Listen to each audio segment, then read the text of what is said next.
let us welcome our first candidate for the evening. He is one of three incumbents, City Councilor at Large Noel DiBona. Noel, welcome. Thank you, Colin, and thank you for the opportunity to speak tonight. Thank you, Quincy Democratic City Committee, for sponsoring this tonight and allowing the folks to see it via Zoom and QA and allowing QA TV to bicycle this onto their network. Obviously, my name is Noel DiBona. I've been a city councilor at large for the last 6 years. I'm running for my fourth 2-year term. Previous to being elected in 2015, I was on the Quincy City School Committee for 2 years, and then I came up to the council.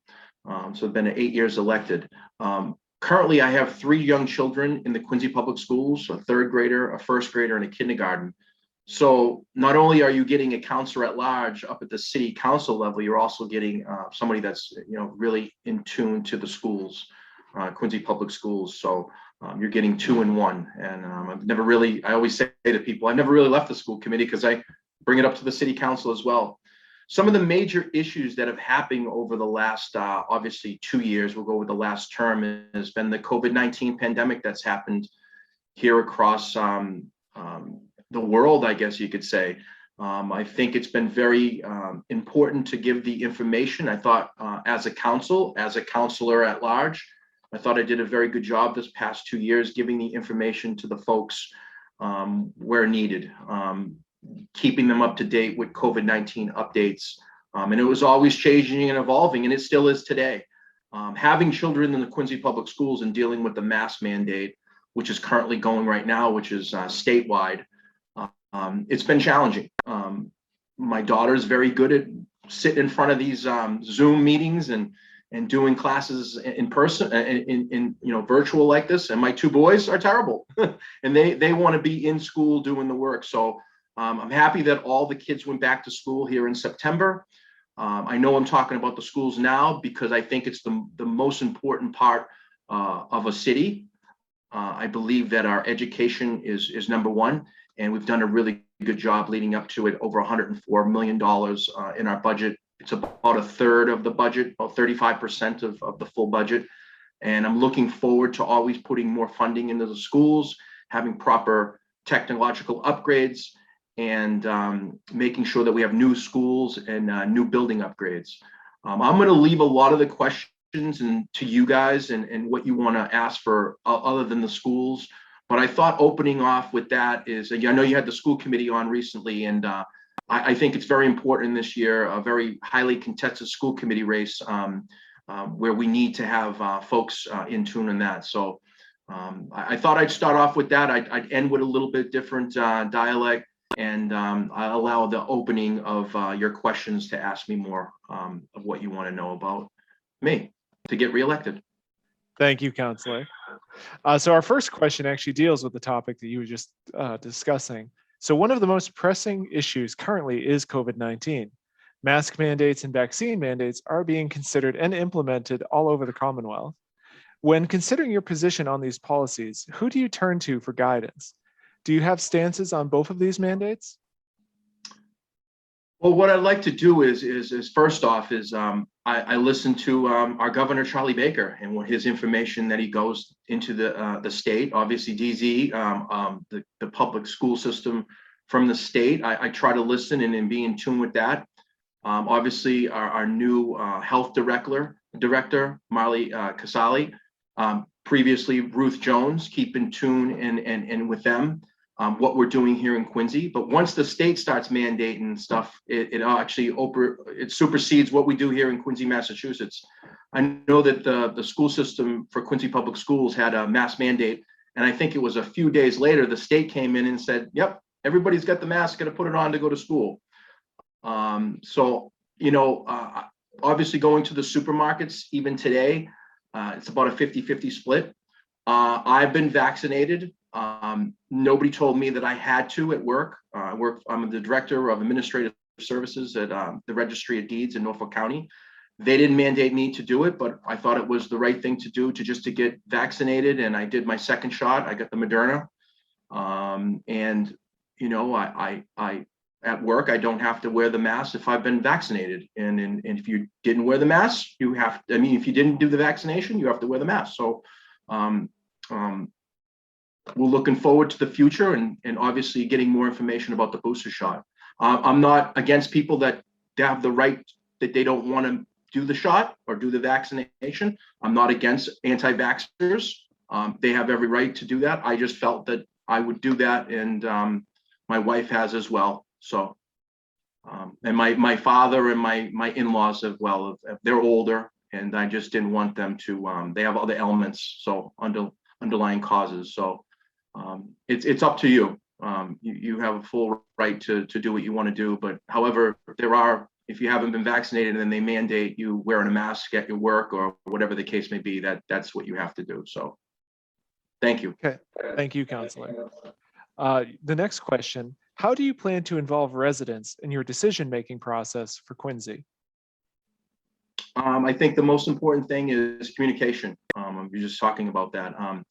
A lot of the different issues that have come across the city, I get that walking door to door. Folks are going to tell you a lot more information at their doorstep and on their porch than they would at a public meeting. They will tell you a lot of information. Over the years, especially being on the school committee, I've had folks actually, as crazy as it would sound or sad as it sounds, they were crying on those porches with me about, kids that have special needs. And I have 2 children on the spectrum, and not being able to have the proper resources for the children. And been a big supporter of the new Richard DeCristofaro Center that's being built right now, that's going to house a lot of our Quincy kids and our students that with special needs. And it's going to be fantastic. And I was a big supporter of it. And I get my information. I went on the subject of schools, but I get my information from folks. Whether it be email or whether it be text message or whether it be a voicemail, I try to get the information and I try to be available as much as I can in the community so folks can come up to me and ask me any type of questions at any time. But being a politician, being a person that's been elected for the last 8 years, you never know what to expect when somebody comes up to you. So you have to kind of be ready at all times. They might be mad at something that's going on with the president that has almost nothing to do with me, and they'll just look at me and say, well, what do you think of this? So you just have to be ready at all times. Thank you. Yes, that makes sense. Let's turn to traffic. So with traffic and congestion on our streets increasing, would you be in favor of residents becoming more involved in traffic planning and patterns? If yes, explain how. And if you're not in favor, explain why not. I am in favor, but you have to also understand it's the residents and the folks that live in that particular neighborhood.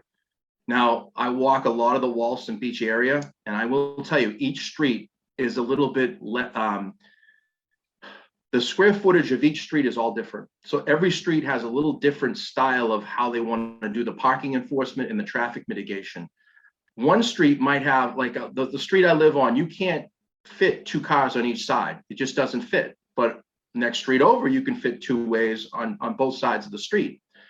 So particularly in this street, sometimes folks want to put in one-way systems, or they want to put do not enters at certain times of the day.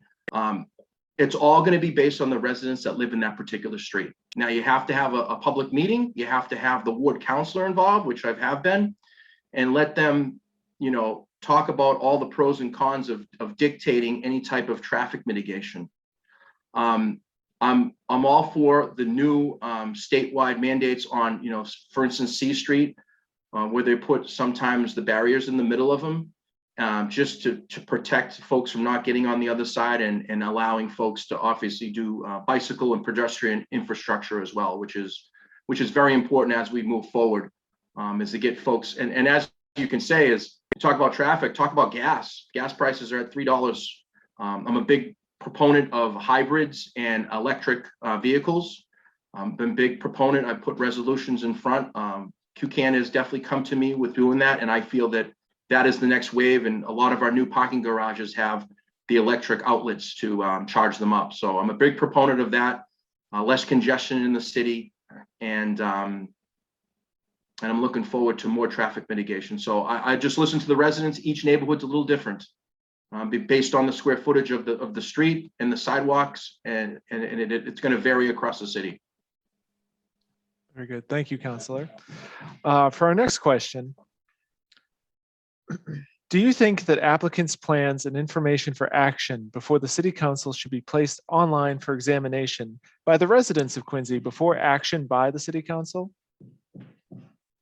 I would say yes, and I'm a big proponent of public input. I want the folks of our city to allow us to give us public input, whether it be via email, or coming to a city council, or getting on Zoom like we're doing right now, and letting the folks air out their opinions, because I want to hear them, and I am going to act on what I think is the right thing, because there may be some opinions that folks see that I didn't see, that, or I didn't hear, that make sense. And I want to get as much information before we make decisions on the city.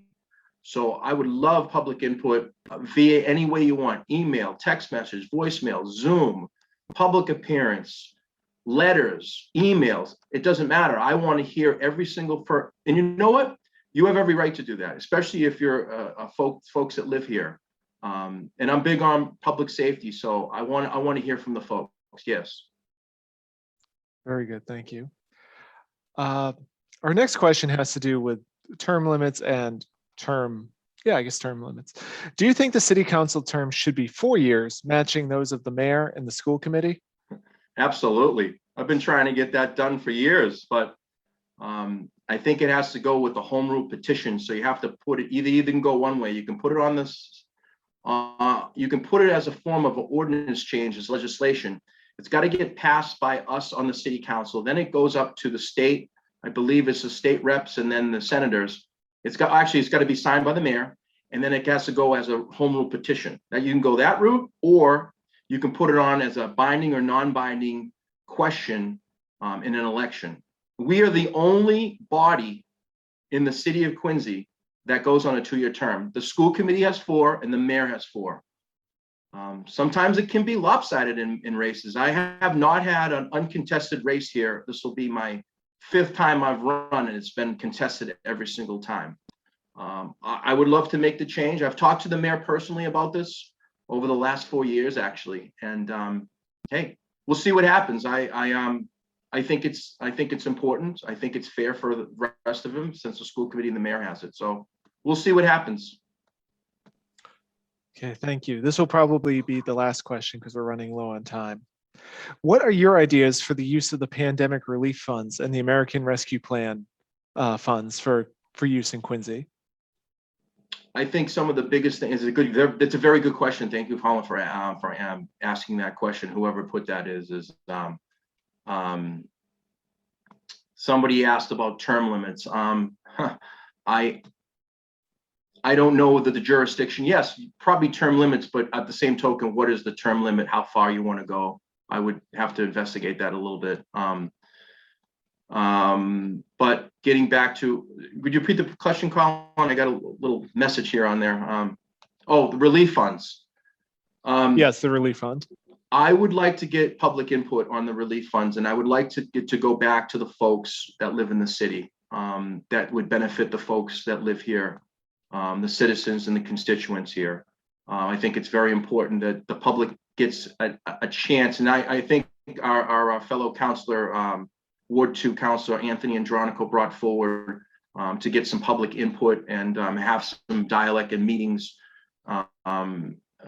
to allow folks to talk about what we want to do with those funds. I think that's very important to find out, to get opinions out there from folks. So yes, I would be a proponent to sit down and talk about it, and maybe even have a questionnaire to say, what are your top 3 choices? What do you think are the top 3 areas that you want to put the funding towards? And then have and we did this with the, and I'll finish with this. I know we're running low on time.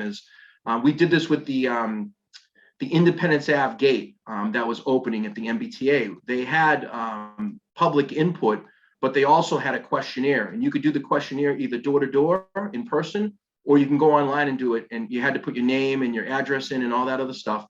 But it became a 75% chance that the folks of that neighborhood wanted that gate open. And I think that's the same proponent for this. I think we should have top 3. What do you think the top 3 are, and have a percentages of what the folks of the city want to use the rescue funding or the CARES Act funding or any future funding that we want to use for the city. So I would be more open for something like that. You might have little drop zones or little questionnaires that allow certain items to be on there. But I'd like to hear from the folks of the city, because you're paying taxes and you have every right to your opinion and it's my job as a counselor to listen to you.